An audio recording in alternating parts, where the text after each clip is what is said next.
ان شاء الله انا هقفل الملاية الاستك اللي هي بالكورنيش، هركب كده الكورنيش بتاعي.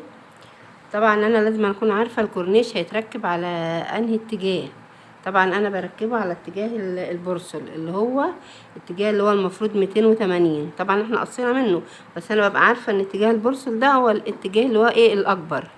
انا بركب من يمة الاتجاه الاكبر من عند البورصل، علشان طبعا اركب الكورنيش بتاعي لازما ايه اخد خط مستقيم كده عشان الكورنيش بتاعي يبقى مظبوط. انا هطلع هنا اهو من عند الزاوية، ادي الزاوية اهي بتاعتي، الزاوية بتاعتي اللي انا خدتها اهي.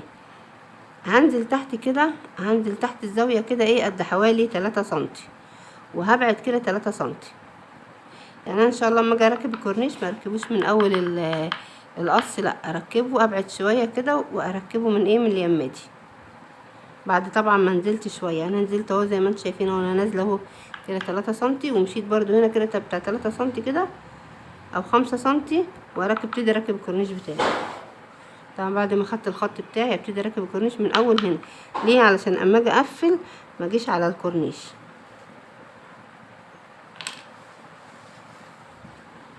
وادي الكورنيش بتاعي اهو انا ركبته زي ما انتم شايفين اهو.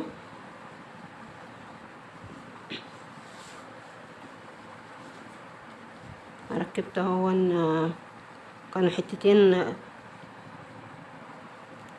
انا وهركب الكورنيش بتاعي زي ما قلت لكم عشان ما كانش باين في الفيديو. ادي عندي الزاويه بتاعتي اهي.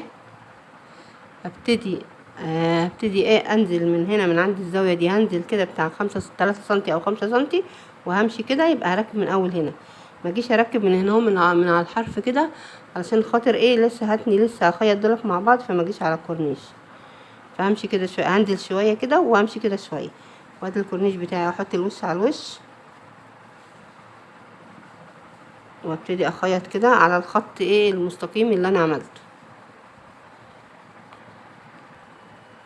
زي ما انتم شايفين انا حطيت اهو الكورنيش بتاعي على الوش على الوش.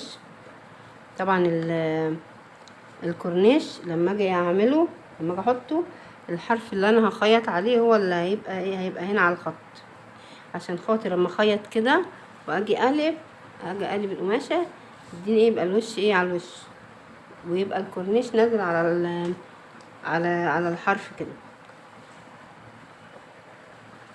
يبقى كده هتبقى كده.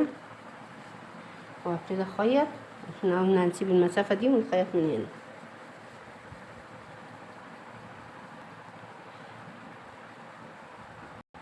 وهمشي على الخياطه بتاعتي اللي هي الزهره اهي.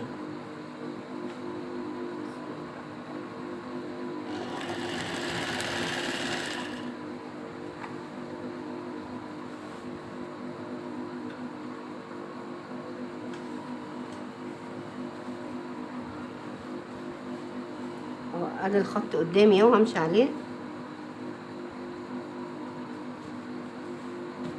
حاول ان انا اشد كده القماش معايا كده علشان خاطر ما يبقاش معبع من تحت.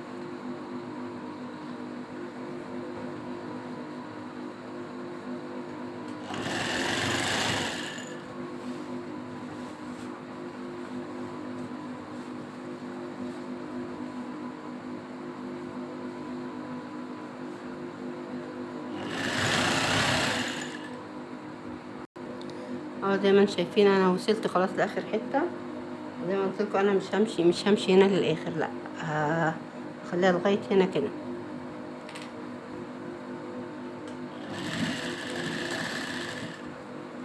اهو سبت الحته دي فاضيه دي علشان خاطر اما اجي اتني الزاويه بتاعتي دي. انا كده خلصت الكورنيش، هعدله بقى.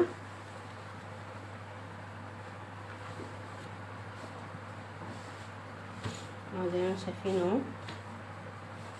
ابتدي بقى هنا اركب هنا بقى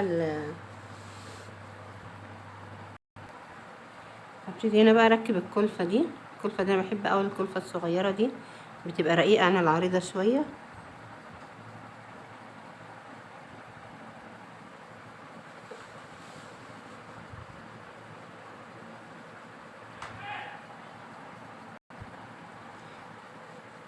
وانا هنا هركب الكلفه طبعا لازم انا بركبها، اهم حاجه ان انا افرد القماش اللي تحت الكورنيش دي، لازم اشده جامد عشان ما يجيش حاجه تتني من تحت وما اخدش بالي وارجع افك تاني، يبقى تعب عليا. لا، انا اظبط من تحت القماش، افرده كده وافرد ده كمان وافرد كده، احاول افرد كده. الكلفه دي بقى ما تتشدش، يعني حاول تخلي الكلفه دي تبقى مستريحه كده علشان خاطر ما تديش كشكشه لو شدتها. اهم حاجه اظبط القماش هو بس اللي بتشد، لكن الكلفه دي بتبقى مريحه كده.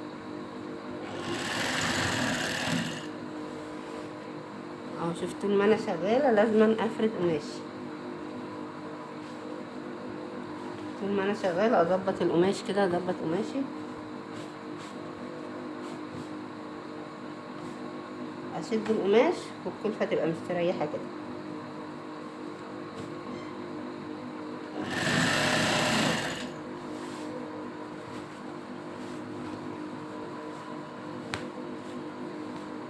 اهو زي ما انتم ملاحظين، عشان ما فيش حاجه تبقى مفلكعه من تحت كده وتضايقني وارجع افك واعمل. لا، اظبط من الاول الشغل عشان خاطر ما تعبش.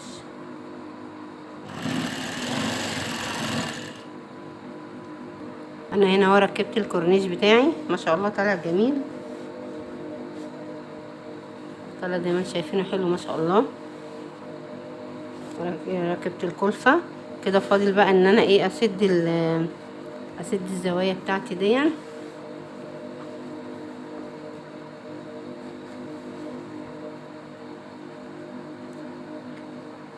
اسد الزوايا دي مش لازم أنا اعملها اوفر، بعملها تانيتين في قلب بعض كده،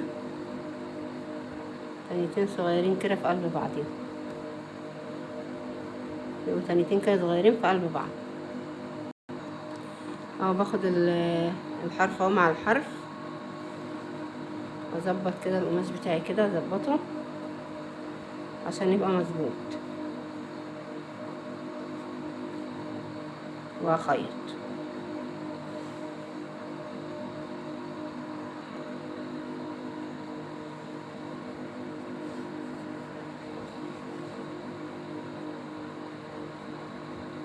تانية رفيعة كده، تانية رفيعة كده.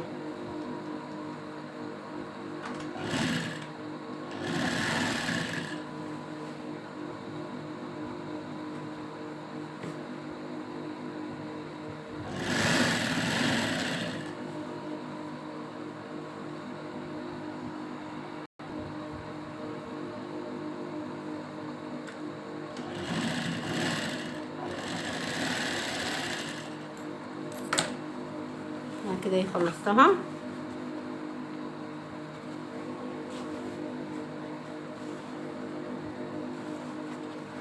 اهو زي ما انتم شايفين اهي كده، اهي ادي البوز، والكورنيش بتاعي يبقى نازل عليها كده.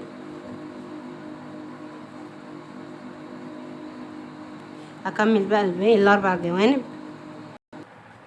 انا هنا خلاص خلصت الاربع زوايا. نيجي بقى لاهم خطوه اللي هي تركيب الاستك. في ناس كتير بتقول لي الملايه تاخد قد ايه استك.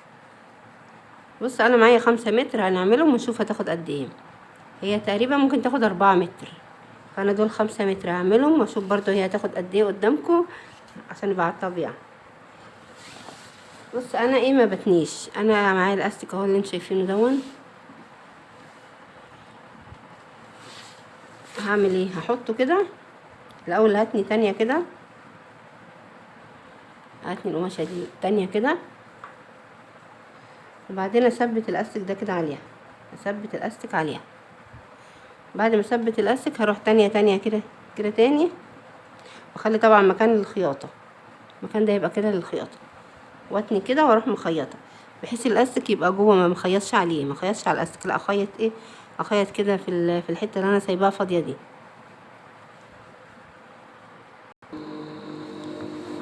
انا كده تانيت تانية اهي، ثبت عليها الاستك.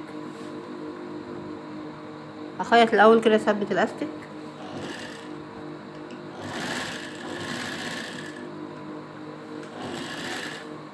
اثبت الاستك اهو. هاتني بقى تانية تاني،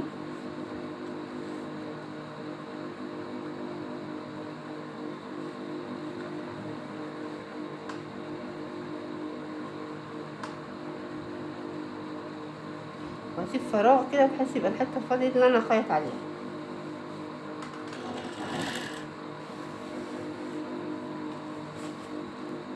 بقتني الاول تانية كده، بقتني زي ما انتم شايفين تانية كده، بدخل الاستك كده جوه،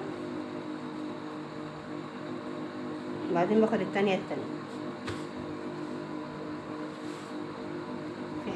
في حته اهي، بسيب حته فاضيه دي كده، الحته الفاضيه دي اللي انا هخيط عليها، ده الجنب الفاضي ده اللي انا هخيط عليه، ما خيطش على الاستك نفسه.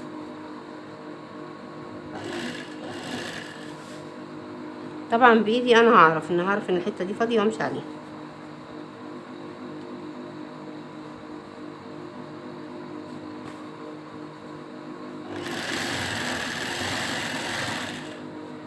ابص الاستك جوه الاستك جوه وما خيطتش عليه، وابتدي اشد الاستك بتاعي كده شويه، واتني التانية بتاعتي وادخل الاستك جوه.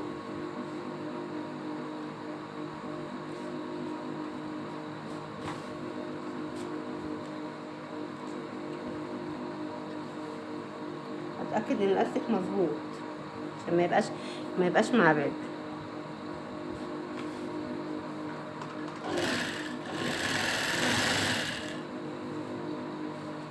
ابتدي اشد القماشه الاستك معايا، واتني القماشه وادخل الاستك جوه، واخد التانية مره كمان.